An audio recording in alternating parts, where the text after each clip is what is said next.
Hello everyone, welcome back to another episode of the Very Cold Lasagna podcast, your place for all those filthy casual takes on the world of sports. I am your host, DylanLasagna. This is episode number 178 of this icy yet spicy sports podcast.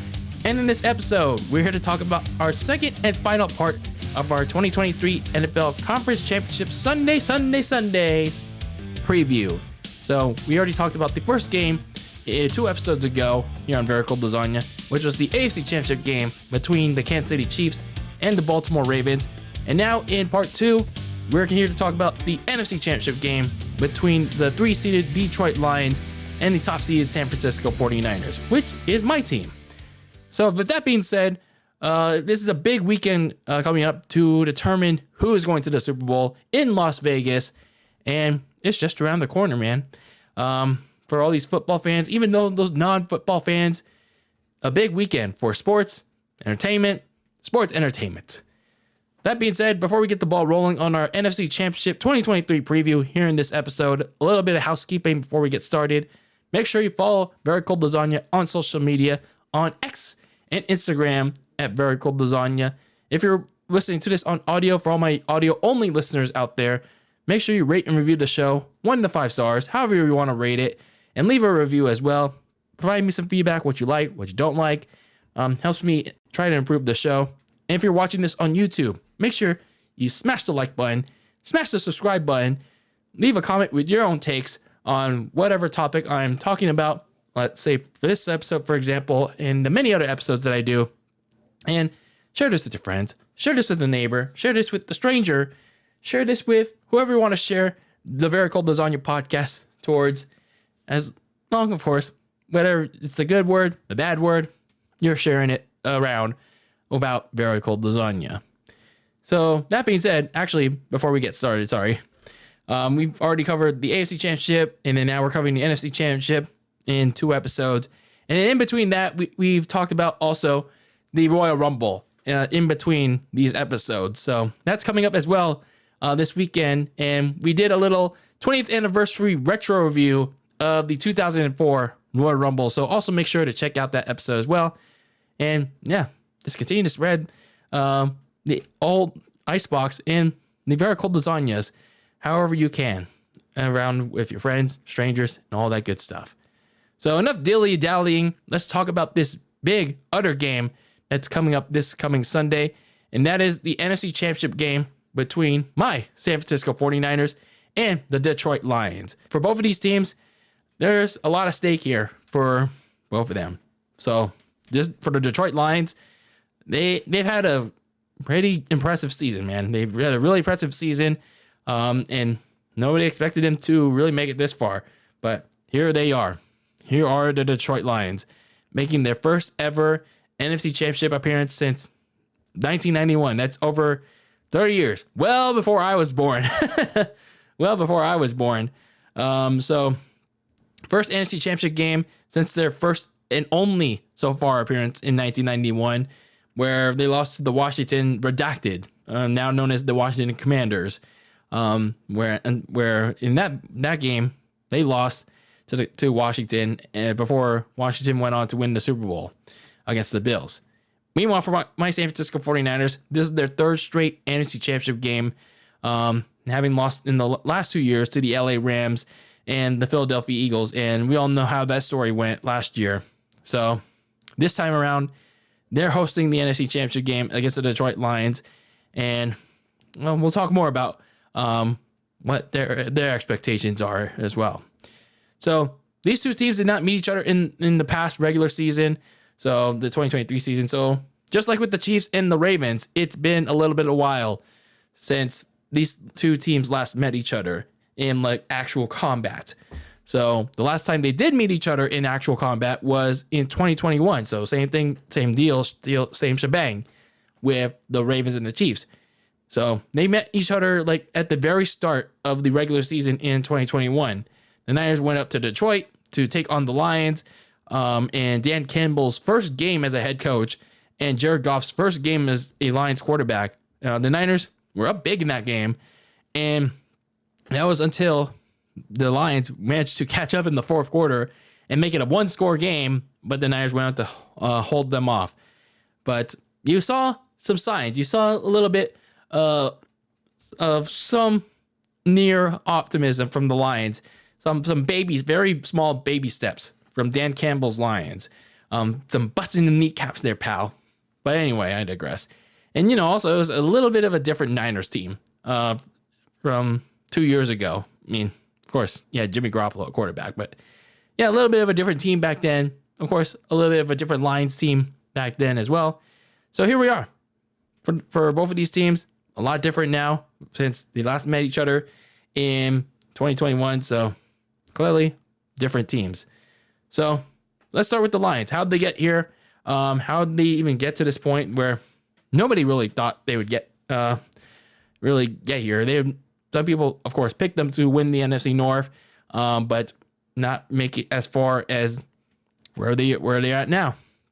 So for the Detroit Lions, where they were last year, they didn't make the playoffs, but they made this emphatic statement win in Green Bay against the Packers, spoiling their playoff hopes, ending the Aaron Rodgers era in Green Bay to close out the 2022 season.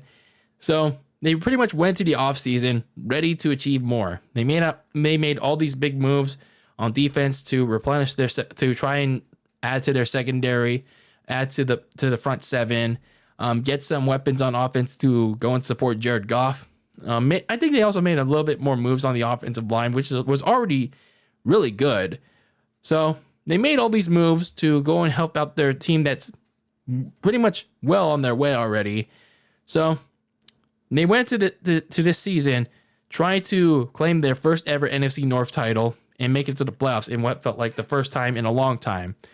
So they began that goal with an even louder statement in week 1 when they had to go to Kansas City to take on the defending and undisputed Super Bowl champion, the Kansas City Chiefs, on opening night. Very close matchup between those two teams, but the Lions managed to come out on top and send a statement to the league like, hey, that week 18 victory in Green Bay, like several months prior, that was no joke. We are here to stay, said Detroit. So throughout the season, behind an energetic offense led by Jared Goff at quarterback, and you have this supporting cast consisting of running back duo David Montgomery, and they went out to draft rookie Jahmyr Gibbs, which people were saying was a very controversial pick back in April. I mean, I didn't mind it. I actually liked it. And eventually over time, it panned out for them. It panned out for them throughout the season. And then you have this receiving cast of receiver Amon-Ra St. Brown, rookie tight end Sam Laporta, who went on to become one of the premier tight ends in that season. And then Jameson Williams, who eventually came into a secondary player for them as well once he returned from suspension for 6 games. And then other third receivers like Josh Reynolds. So the Lions powered their way midseason to a 6-2 record, but then they hit a bit of a snag around Thanksgiving, taking some pretty bad losses to the Bears and the Packers. And they were not really doing all that well. Offensively, they were kind of pretty struggling, especially with taking care of the football. And then their defense, which had been a pretty big flaw for them, especially in the passing department, in the passing defense. It was a pretty big flaw, which is also costing them games and forcing the offense to really deliver. But nonetheless, they bounced back with 2 important wins over the Denver Broncos and the Minnesota Vikings towards the end of the season. And with that win over the Vikings in Minnesota, they clinched their first ever NFC North title and their first division title in over 30 years, when the last time they did it, it wasn't even the NFC North. It was the NFC Central. So, damn, when you think about it, if you're a Lions fan, it's been a long time, Even for someone on the outside looking in, I feel for you. I really do feel for you, because sometimes just looking at them, having sometimes make fun of the Lions, the same old Lions. No, just looking at the Detroit Lions now, it's just like, damn, they're really building something over there. They really are, because look at them now, 12-5, heading to the playoffs as a 3 seed, NFC North champions, and then they get to host up their first playoff game in over 30 years as well, in a very poetic battle against their old friend that they traded away, asked for a trade because sometimes it's just time to move on. Matthew Stafford and his new team that he won a Super Bowl with, the LA Rams, in a pretty chaotic battle of wits and wills. Initially was primed for a shootout, but the Lions overcame what ended up being a stalemate late in the game. They got one up over the Rams in a pretty heated battle towards the end, 24-23. They won their first playoff game in that same span. So, damn, impressive win for the Lions there. So, the good news for the Lions too, during that wild card weekend, is that they had the honor of getting yet another home playoff game in front of their crazy rabid fans that had been waiting so long for glory. That they could thank the Dallas Cowboys for choking. They could thank the Cowboys for choking away a winnable game against the 7th-seeded Packers. So they had the honor of hosting the Bucs on Divisional Sunday, and the Lions looked poised to run away with that game. Away with that game late, but they had to do a little bit of business first because Baker Mayfield rallied the Bucs. They've been playing pretty solidly all season too. And a little bit coming off an upset victory of the Philadelphia Eagles. They weren't ready to lie down just yet. Their ship wasn't about to be sunk just yet because Baker Mayfield rallied the Bucs back to a 1-score game late, but then there were some questionable decisions that they made as well. But linebacker Derek Barnes notched a game-sealing interception, a key one for the Lions to shut down the Bucs comeback and get the Lions their first NFC Championship appearance in over 30 years, 31-23. So, yeah, it's like a big, almost big capper if they manage to do the unthinkable this Sunday. But nonetheless, think where you are as a Lions fan. Like several years ago, you're like middling around with fertility, and now here you are on the one win away from a Super Bowl. Like, you got something over there. You really do have something over there with Dan Campbell, Jared Goff, and this like big group of talented skill players over there. Like, really, you guys do have something over there. So, will it be enough though? That's the question. That's the question that you have to face against my San Francisco 49ers. So for San Francisco, entering the season, they were looking to not only return back to the NFC Championship game, but this time win it. They faced 2 seasons of heartbreak, 2 seasons and 1 season of what could have been. So remember, as I said before, they faced the LA Rams that season where they were just the inches away from going to the Super Bowl in their rival stadium. It was just an interception away, a Jimmy Garoppolo-less interception away from going to the Super Bowl. Unfortunately, it just ended in heartbreak. And then the next year, where rookie Brock Purdy stunned the world, he came out, the last pick in the draft. He came out, broke out, and then unfortunately, in that NFC Championship game in Philadelphia, taken out just like less than 5 minutes into the game in that very first series with that elbow injury because the offensive line couldn't protect him. And then you never knew what was going to come out of that game. You never knew the true result of that NFC title game because, well, we had no quarterbacks. Josh Johnson also got knocked out of that game. And Trey Lance was already injured. Jimmy Garoppolo was already injured. So you never really knew what the game would have been like if Brock Purdy never really got hurt. So the 49ers were not only looking to return back to the NFC title game, but this time go and win it and get back to the Super Bowl for the first time since 2019, where they also experienced heartbreak in that one, losing to the Kansas City Chiefs. And yeah, been almost 5 years since they've been there. So speaking of Brock Purdy, he entered the season with questions, like I said, with that elbow injury that knocked him out of the NFC title game in Philadelphia several months prior. But he pretty much put those questions to rest in the preseason and training camp. And then, well, he also sent away former third overall pick Trey Lance to the Cowboys. So, yeah, Sam Darnold, the backup, beat out Trey Lance.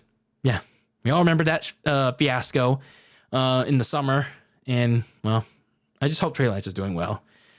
So, anyway, the Niners started off 5-0 in pretty much dominant fashion thanks to some strong showings on both sides of the ball. You know, Purdy playing like the quarterback that broke out late last season. Once he stepped onto the field last year as a starter, being supported by an all-star cast of Brandon Ayuk, Christian McCaffrey, Deebo Samuel, and George Kittle. And then leading the way on defense on the other side of the ball was a strong front four, led by Nick Bosa and Javon Hargrave. And then a back line led by linebacker Fred Warner and corner Charvarius Ward and safety Talanoa Hufanga. Unfortunately, before he got hurt. Like, damn, that's still a loss. But then after they went 5-0, they were coming off that big win at home against Dallas. They went to Cleveland, and that's where things I thought were gonna go into a little bit of a tailspin. During that game in Cleveland, you saw injuries to Deebo Samuel, and then Trent Williams, the tackle, got hurt. And then they experienced a little bit of downturn with those games against the Vikings and the Bengals. So in all, a 3-game skid going to their bye week. And yeah, I was kind of panicking. That the season was going to take a bit of a turn for the worse. Because like without those two, it was like Brock Purdy was like playing pretty bad. He was turning the ball over like a good amount without two of his key skill players. It's like, man, it's really that bad, huh? It's really that bad. It's like people, like a lot of people, including me, were kind of questioning Brock Purdy at that time. But afterwards, once they came back, the bye week really helped them. And a few other players, banged up players, were healthy. They're pretty much back to their old selves. Despite late season regression a little from the defense, and Talanoa Hufanga getting injured, torn ACL in that Bucs game in Week 11, Purdy and the offense were still rather strong. As the Niners wrapped up the division in Arizona, they got the NFC's top seed 2 weeks later, thanks to Arizona. But I guess maybe that having that top seed was a little bit too beneficial for the 49ers because, yeah, they used that last week of the regular season to rest up. He'll let the starters rest a little bit, but I guess that was a little bit too much rest because, yeah, by virtue of getting that top seed, they got the first round bye. But then, as seen in the divisional game, in that rainy-ass wet game against the Packers at home, it really affected them. Sure, they practiced. They got some hard practices in during their bye week in the playoffs, but damn, it didn't really look like they practiced in that game because they were damn near eliminated by the underdog Packers because they were sluggish, they were underperforming in the rain at night. But nonetheless, despite the best efforts of the pack, Jordan Love, they still made the key plays when it mattered most.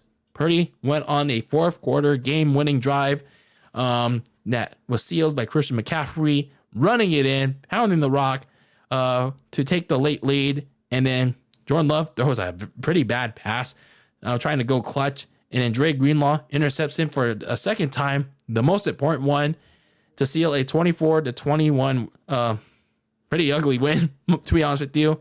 But nonetheless, a win is a win. And it puts their spot in their third straight NFC Championship game. And, well, here we are, ladies and gentlemen. A matchup that, well, most people didn't expect when the season started. At least not from the Lions side, to be honest with you. But, hey, as I said before, I mean, good for the Lions that they made it this far. Everyone was expecting, the Eagles or the Niners are going to match up again. But, well, where are the Eagles now? But gone. But for the Lions and the Niners, this is still a big matchup for them. The Lions looking to get to their first ever Super Bowl. The Niners looking to get redemption and, quote unquote, finish the story. So looking at some of the key matchups for both of these teams, there's actually a couple of big ones, a couple of big key positional matchups in this game. So starting with Brock Purdy, he's going up against a Lions pass rush that has actually been pretty good in these playoffs, because when you look at Aiden Hutchinson led pass rush, yes, Aiden Hutchinson can be a one-man wrecking crew against that kind of concerning 49ers offensive line. It could really affect Purdy. Just look at the game last week against the Packers pass rush with Rashawn Gary and all those other Packers players. It was like very concerning. I don't know. I didn't really understand why Brock Purdy was severely limited in the pocket when at times it looked like there wasn't any pressure. They weren't coming. The Niners offensive line was really containing that Packers defensive line. But nonetheless, it's like Brock Purdy really has to know where the pressure is coming.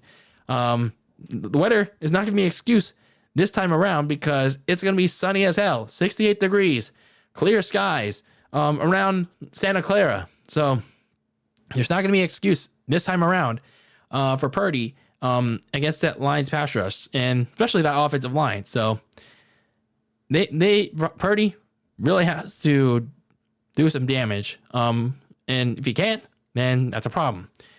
And then another key thing to look out for is the Niners front seven, the back tail line against the Lions offensive line. Can they get that pressure? And the Lions hold up their end of the bargain against a Niners strong seven, with their front four and their back line of Warner, Greenlaw, and then whoever's going to be at safety. Pray to God that's Jair Brown. I mean, no disrespect to Logan Ryan, but he's kind of lost steps too, especially in that divisional game. Like maybe interchange, like switch, like have split the load between Jair Brown and Logan Ryan, but have Jair Brown start. Well, nonetheless, the Lions offense, more on them in a bit.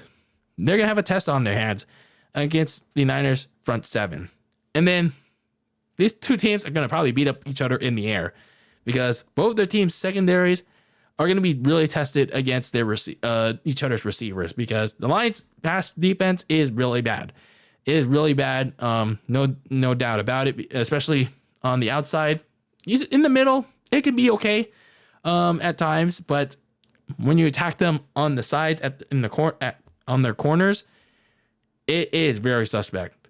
So that I suspect San Francisco is going to really attack that. And then on the Lions' perspective, the Niners corners can be pretty good if they're not missing tackles. But if they are missing tackles, that's something Jared Goff can exploit. Maybe he can also exploit the middle of the field with Sam Laporta. So this is going to be an interesting battle to keep an eye on. Looking at the injury report for both of these teams. For the Lions, 2 of their starting offensive linemen left Sunday's games with injuries. So left guard Jonah Jackson is going to be especially key in this, very key to that offensive line. But he's not expected to play in this game because he had minor surgery on a knee injury that he suffered in that Bucs game on Sunday. So that's a big loss for them. That is a really big loss for that Lions offensive line that has been really strong. That's been a wall all year. But losing him is big. Center Frank Ragnow, the starting center, even though he hasn't practiced, he still projects that he's going to be able to go on Sunday. He said he's been feeling a lot better, but having him less than 100% is, something that the Niners will take advantage of. You already don't have Jonah Jackson, and you have a less than 100% Frank Ragnow.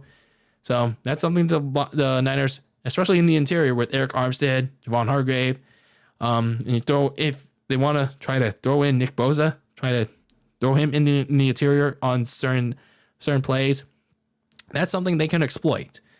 Receiver Khalif Raymond, he hasn't practiced either with the knee injury. We'll see on the last practice report that if he's gonna play. And then backup tight end Brock Wright suffered a forearm injury and he's now gone.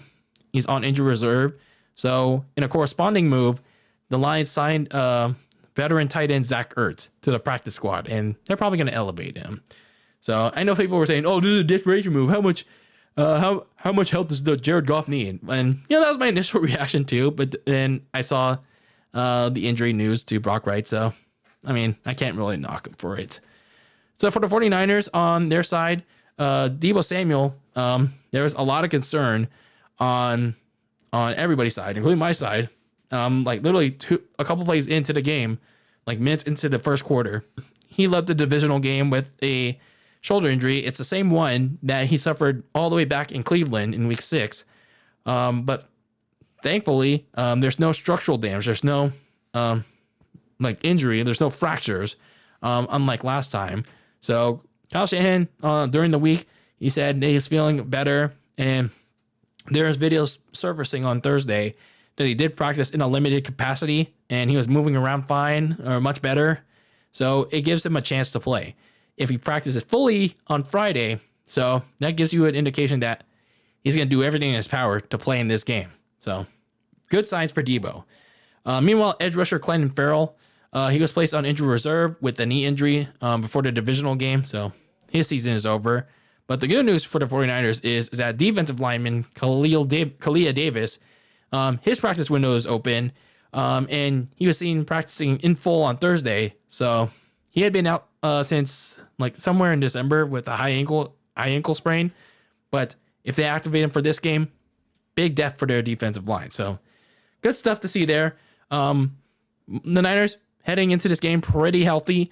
The Lions, they're relatively healthy other than their offensive line. So these two teams mostly healthy heading into Sunday's game.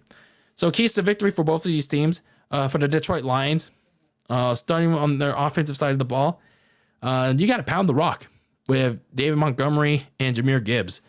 The Niners' running defense hasn't been good in the last month or so, and they've been giving up a good amount of yardage to opposing running backs, especially last week. 100 yards rushing to Aaron Jones in that wet-ass rain. So it's like, ugh. And yeah, I understand Eric Armstead was back, having not played in about a month, but still, it's like you can't do that, man.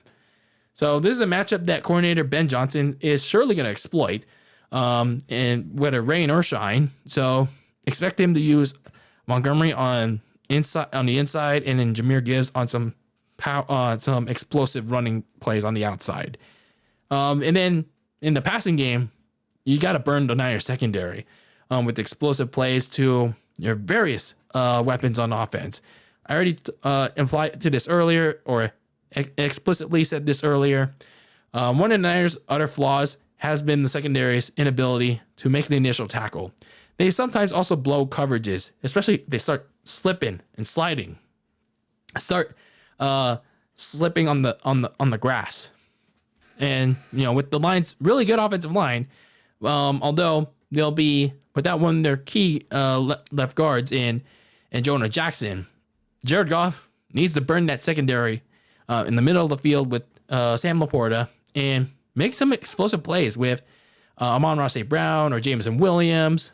So the world is yours if you're the Detroit Lions offense. So you got to find ways to burn that Niners secondary with some explosive plays, whether in the middle or on the outside.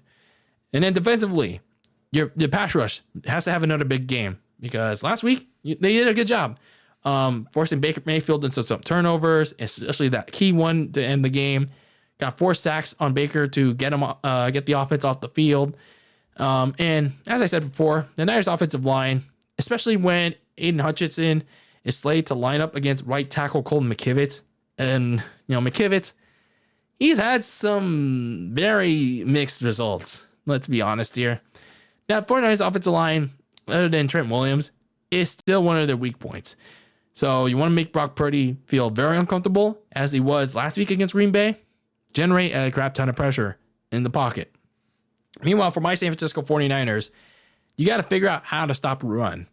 I mean, I've already talked about this just minutes ago from the Lions' perspective, but the Niners just have to find a way to stop opposing running backs. I mean, you have Eric Armstead back. I mean, yeah, he's probably still trying to find his rhythm, but you have other guys there too. I mean, Javon Hargrave's right there. Nick Bosa's there.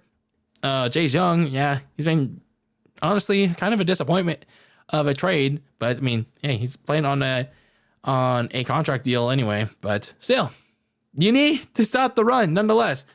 You're facing a much faster back in Jahmyr Gibbs. You're facing a power back in David Montgomery, and both of them are gonna kill you if you can't contain them. So everybody on defense is gonna have to keep tabs on both Jahmyr and Montgomery. So you really have to stop the run in this game. Otherwise, it's going to open up the Lions offense. Speaking of the Lions offense, you got to get any sort of pressure onto Jared Goff. So one key member of that offensive line for Detroit, yeah, it could be beneficial. But at the same time, if you don't get any pressure on them, you're going to give Jared Goff all the time in the world to throw that damn ball. So the Niners, they have a defensive line that's taking up half of the salary cap, and yet they're having a lot of trouble getting to the quarterback. You know, Nick Bosa, Eric Armstead, Javon Hargrave, and also, you know, the back line of Fred Warner, who sometimes goes after the quarterback too. You need to get some damn pressure. You need to go after the quarterback, get some sacks in, because there have been a couple of games this season where you have not sacked the quarterback, including last week against Jordan Love. Jared Goff is an immobile quarterback that loves to stay in the pocket. And if you can't do that, it's going to be a very long day for the 49ers. And then offensively, Brock Purdy, it's simple. He's got to have a much better game than he did in the divisional playoff game. I get rain, rust, played a role. But like I said, there's no excuse for that first part. There's going to be no rain. No rain at all. It's going to be sunshine, rainbows, all over Levi Stadium. 68 degrees, clear weather. So weather is not going to be a factor at all in this game unless, you know, the meteorologist says, oh no, there's been a change, pal, for this game. So yeah, the weather played a role last week, but interestingly enough, it didn't impact Jordan Love. At least the weather part didn't impact Jordan Love.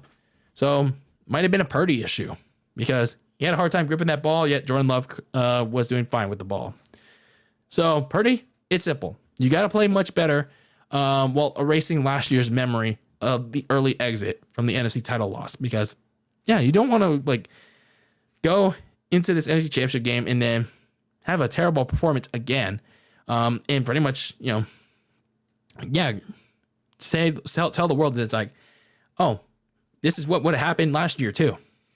So he has to know when the pressure is coming against the opposing defense. He has to know when this O-line is failing him. You got to get out of the pocket, throw on the run to whether it's Ayuk, Jawan, whoever's out there.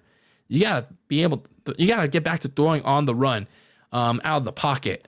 Like, I don't know why he was stuck in super glue in the pocket for a lot of that game in against Green Bay. It was I was screaming, get out of the pocket. It was making me insane. It was raising my stress levels. I was getting so pissed off. So I don't know, Kyle Shanahan. I don't know if it's a him thing or a Kyle Shanahan thing, but speaking of Kyle Shanahan, he's got to help his quarterback out too. He's got to scheme up some plays to get Ayuk, Kittle, Samuel, McCaffrey, pretty much everybody involved in the passing game. So Purdy, he's got to play a lot better in this NFC title game because this is win or go home. You're one win away from the Super Bowl. You gotta, quote unquote, finish the job. You gotta finish the job that you weren't able to do last year. This is part 2 of it. And if you want to get to part 3, the final part, you gotta play a lot better than you did last week. So for both of these teams, they're coming in with big goals in mind. Detroit, seeking for hope, seeking for the one thing that has not been there for them yet, and that is their first ever Super Bowl appearance, and more importantly, their first ever Super Bowl title. And they're just one win away from that. And that would be a capper to perhaps their best season ever. Meanwhile, for the 49ers, they're seeking the second part, as I said before, of their redemption story from the way things ended last year in Philadelphia. So something has to give. something has to give in this game. Something has to give in this NFC title game. And unfortunately, on Sunday, that something comes at the expense of the Detroit Lions. And I know this is not me being all, oh, I'm a Niners fan and all that good stuff. No, well, unless, the Niners don't show up again early in this game. And that's when the Lions will really take control. But I just feel like the Niners, they have a lot more firepower on both sides of the ball. I mean, look, that's if, as long as Brock Purdy takes advantage of all of them, and so does Kyle Shanahan, schemes up some better plays for him. But they have a lot more firepower. Brock Purdy, he knows damn well how to use them all when he's able to. With Debo, Ayuk, Kittle, and then even the key skill players like Jawan, and hell, even Chris Conley got involved as well when Debo was out. He stepped up big. And then defensively, half of that salary cap is on the defensive side of the ball. And yet they have not really produced all that well in the playoffs or like late in the season. So they really need to step it up. So their back is against the wall. And they really got to bounce back after a very crappy performance that nearly ended their playoff run early last week. But I do think the Lions will make it close. Everyone's saying, oh, it's going to be a blowout, or the Niners are going to run away with this game. But I think the Lions, Dan Campbell has always having this team play tough. It's going to be a tough game. But I think Brock Purdy and the Niners are going to get one step closer to, quote unquote, finishing the story that they couldn't finish last year. And they're going to win this NFC Championship game at home and move on to part 3 of, quote unquote, finishing the story in Las Vegas. So, what do you guys think? What do you guys think about this upcoming NFC Championship game between the San Francisco 49ers and the Detroit Lions on Sunday that caps up Conference Championship Weekend 2023 in the NFL? So, let me know your thoughts. Are you going with the Detroit Lions or the 49ers on Sunday? Let me know which team you're rolling with. Even if you're not a fan of either team, let me know your thoughts in the comments on YouTube or on social media, on X or Instagram. Send me a message of who you're rolling with on NFC Championship Sunday, ever you want to do it. But anyway, that is it for this episode of Very Cold Lasagna. I am your filthy casual host, DylanLasagna, signing out of episode number 178 of this icy yet spicy podcast. Enjoy this big weekend of sports entertainment, pal. We have the Royal Rumble 2024 and, of course, NFL Conference Championship Sunday, which we've discussed, the AFC Championship game and the NFC Championship game. 4 teams, 2 big matchups this Sunday, and then, of course, the 2 big Royal Rumble matches. Should be a good weekend of sports entertainment this big weekend. And I'll be back to recap both of them, all 3 big events, the AFC NFC Championship games, and then the Royal Rumble next week. So stay tuned for those episodes when they come out. But anyway, that is it for this episode of Very Cold Lasagna. Until the next time, keep that lasagna very cold in the fridge with your takes on the world of sports. And until the next one, peace out.